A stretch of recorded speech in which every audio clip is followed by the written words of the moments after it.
துளாராசியை பொறுத்தவர்கள் ராசிநாதன் உச்சம் பெறதுனால ஏற்றமான மாதம். எடுத்த காரியங்கள் எடுத்த இடத்தில் நிச்சயமாக நடக்கக்கூடிய காலகட்டமாக அமையாது.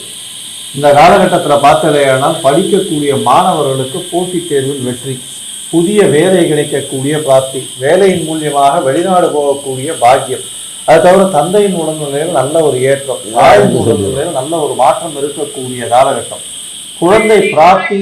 குழந்தை பிராப்தி ஏற்படக்கூடிய வாய்ப்புகள் நிச்சயமாக இருக்கும்.